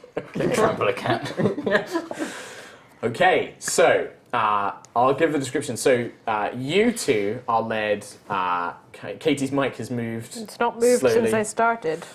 So I don't understand. While you're sorting that, let me just get my notes from the thing. Executioner's Run. One thing we did not expect. Oh, What is it with you and fire? Just like burning Normally people. it's me as the fire starter. hell? Yeah! Well, no, I think like you're the original. I'm going to Yeah. kill NPCs through fire. You just clearly haven't learned, have No. you? Not at all. Just no. a little trick, just to hold your finger. was I'm just meant gonna to- lock this man in this room and It was set meant it to on be a little fire. trick, not set a little poor child. Two little matches. Or And the thing is, as well, is like you're using the ignite ability, right? Like that specifically says that like it goes up. Like Oh, I it's not thought- like. Okay. I've misconstrued the spell quite badly. Oh boy. Because I did Okay. a little flame on my finger, I thought. That's what I wanted you to Yeah, you did but then you said, I set their clothes on fire. That's what you said. It's bad wording. Oh. So, you are led to something called Malar's Throat. You pick this, Kalar picks this up from the guards. Where's my betting sheet? Because that's got some information on Executioner's Run. Executioner's Run. So, you are taken to this slum area outside the city. This kind of, it's almost like it's been dug into kind of like an old riverbed, but it's been walled up. And the slums are kind of all over the place. You see like tents and huts, but also kind of ramshackle stone buildings. And the guards take you, and they speak very little, but as you approach this long, 200-foot long stone enclosure, all like ancient stone, where you can see a lot of blood stains that have been set into the stone for a long time. Both ends have large gated sections. The guards take you to down some stone steps and to a desk where a man records some information. The guards speak to you, and they do speak common. They go, tell him your name. 6. Just 6? Frisky Flames. And they say, they speak in their language, he is guilty of arson. He almost killed a small child. And they're like, yes, murderer, attempted murder. And they write it down. Very well. And the man turns up and goes like, let me have a look at you. You say he created magic, yes? And they're like, yes, he created flame from his hands. And they're like, he has good. He seems quite agile. His magic will be of use. Yes. Tell them that I give him even odds. Tell the crowd even odds. And they're like, very well. And they shove you in. And basically another set of guards come. These guys look a lot stronger and burlier. They almost wear like gladiator armor. They like grip you by the arms and take you into a locked area. They stop you from going further. And one of the guards turns around to you and says like, you said you were responsible for him. Why? He is my traveling companion. You make a poor choice in traveling companion. He's never done anything like this before today. I don't know what got into him. Well, after Executioner's Run, either he will never do it again, or he will be dead. Do you wish an explanation of what is to happen to him? Yes. Very well, come with me. And he takes you up top, and he directs you to a seating area. 2 tiers of seating packed with people that are staring down into a pit. The previous match is about to begin. I will explain to you. The prisoners, and he points at one end, they enter here, and there's a gated area, and you can see that there's this long 200-foot run filled with like stone walls and obstacles. He points at the other end. That end is where the dinosaurs got free. Oh, good. They are released. Any prisoner that makes it to the end and can climb up the rope is free to go. Okay. If they die, they die. Cool. What does even odds mean? That means that they believe that he has a fair chance of survival. People may make bets on him. What happens if there's like interference from the crowd? We do not take very kindly to interference. You would either likely be executed on the spot or thrown into the run yourself for the next bout. I do not advise it, and I will be keeping an eye on you. I am pretty good to look at. Yes. Perhaps so, half-orc, but I will not tolerate any interference in this. If your friend is to survive on his own merits, he shall go free, and hopefully he shall have learned his mistake. You are dragged by these guards, babbling in a language you don't understand, and you are thrown into a pit where you can see a portcullis into this stone trough, like the Death Star run. These kind of like shallow pits. Your hands are then bound in front of you. They're taken out and they're bound in front of you. Any equipment, weapons, your spell component pouch, everything is taken from you. They forcibly take it. If you resist, they will beat you. I'm not forcibly taking. They take it so you have your clothes. They store it away. They go and take it back to the man on the desk, and they seem to whisper something to him, and he notes it down. But inside, you can see that there are at least 6 other people. 2 ratty-looking human travelers. Look like they might be from Faerun, kind of pale-skinned. Look like just drunkards or, somebody, worthwhile scum, not worthless scum kind of thing. You also notice a man who is... He looks like he probably used to wear armor, like judging by like the tan lines and sort of the heavy wearing on his neck. Looks like quite old and grizzled, scratches at an eye patch. and he's kind of got like half of his arm, like there's a big bite mark taken out of it, and it's like been like not properly healed, and he's just kind of like spitting on the ground and just kind of sniffing. You also see a couple of very pale-looking dwarves who just don't speak to anybody, and they're hunched up in the corner, their eyes, black, soulless eyes looking around. They're almost albino. And you are thrown into this prisoner. And they just basically, they look at you and they say, when the gate opens, you run to the other side. If you get to the other side and you climb rope, you're free to go. Really?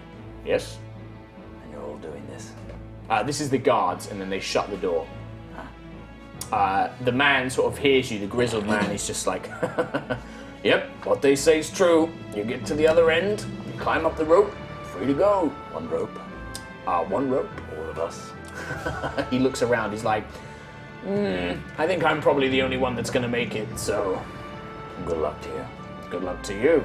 I don't need it. Of course not. And he just goes back and he just chuckles to himself. Newcomers. He just chuckles away. You've done this before. Oh, yeah. Yeah, I've got a couple of people out there making bets on my behalf. Good coin. Great.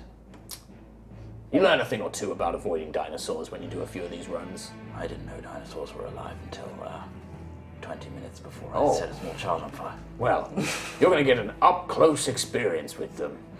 Because that's what you've got to get past. Very well. Kayla? Can I make a bet?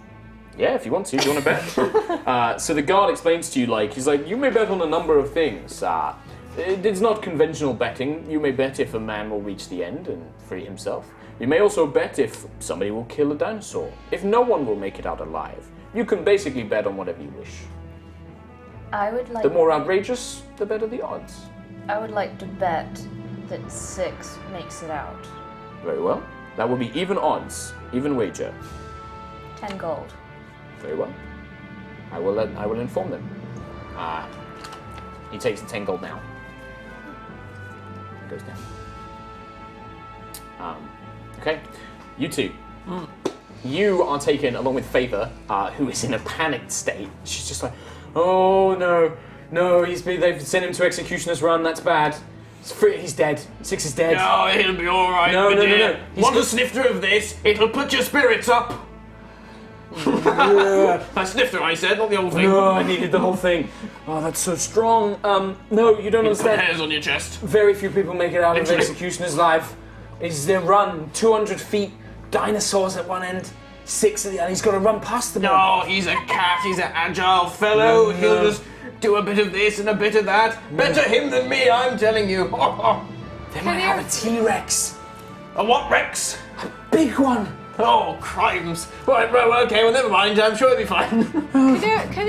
Can Jessamine, can she not influence any of these She'll people? probably make a bet. We might bet on him if he lives, but probably not. What do you think? 200 that he dies. Why are you all so mean? That's realistic. It's not mean. He's just going to realistic. die. It's a safe bet, to be honest, Crumsby. Yeah, probably is. I wouldn't have said it until you had that drink, but yes, he's true. probably going to get his entrails torn out. He probably will, yes. They're Can that be, velociraptors. Oh, They'll yes. tear them apart. Big claws. Oh, That's terrible. No way This to way. get around the law. No. Maybe. We can ask Jessamine, but she'll probably want a favour. maybe we we could have paid off the guards. Depends what on them. place Some of them are money? quite honourable, but some Oh, of them really? are corrupt. Ugh. So maybe we should have done that. Yes. Bit late now, though, now that we've walked all this way. Yes. I think the next run is at dusk. We've got a few hours at best. Well, let's go. Find She Jessamine. burps, and then you guys make your way. You actually are taken to through a very affluent area. It's all up on a hill. There is shade, like big canopies are hung amongst the streets, so it kind of keeps the sun off of you.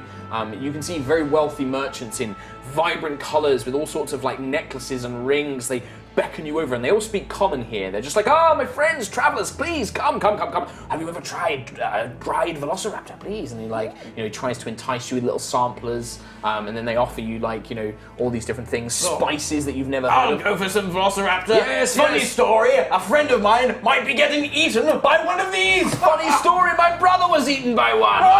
offers you the little dried meat, and it tastes very sweet, almost like it's almost been marinated, and it's quite tough, almost like a jerky. Oh. And he's just like, "How do you like it, my friend?" Yes, very good. Bag of it for, shall we say, 5 silver pieces. Oh, let's see.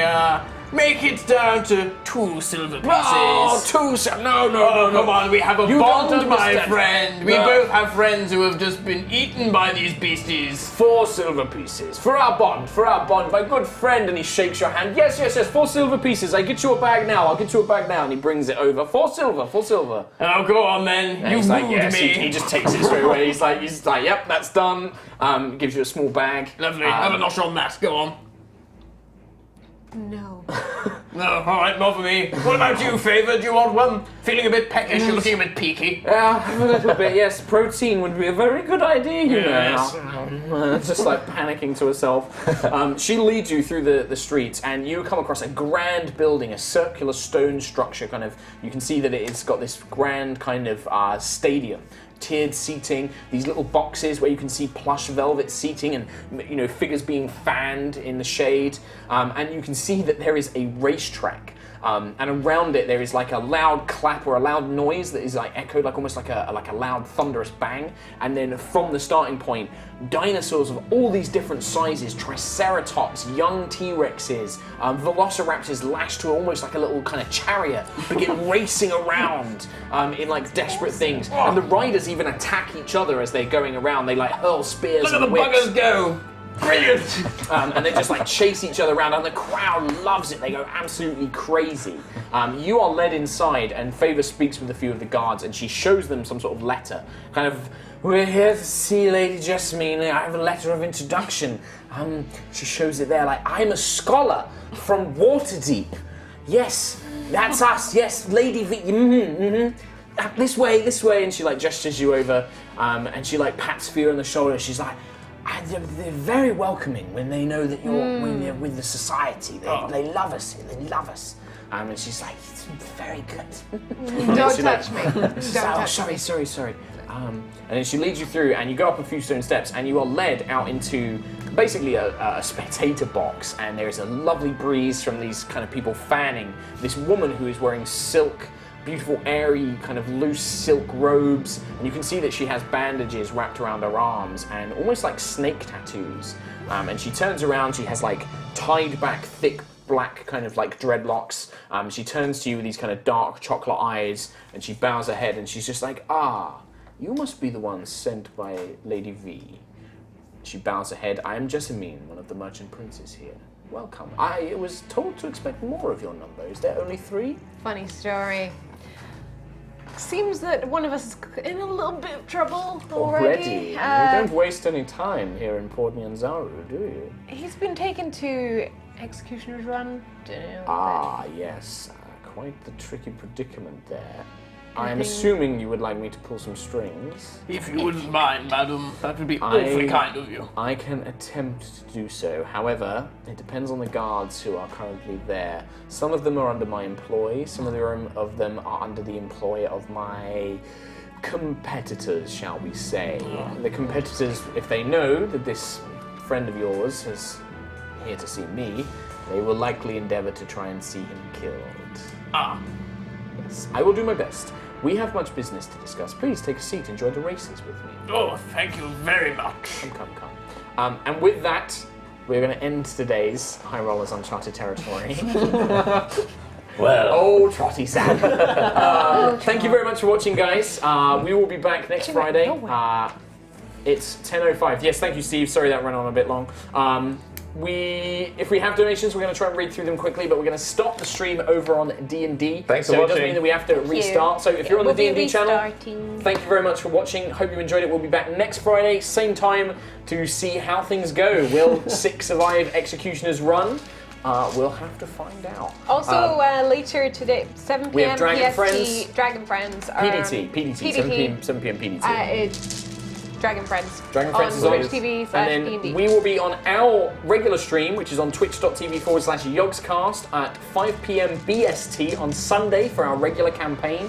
And then don't forget, there's loads more awesome D&D content throughout the week on the Wizards D&D website. Make sure you check that out. Sub up, follow, get all the notifications, all that good stuff. So we'll be back in just a moment. We're just going to restart the stream, I think, and then we'll be back to read some donations. Thank you. Bye-bye. It's not going off. Steve! Steve's like, bah. Meh.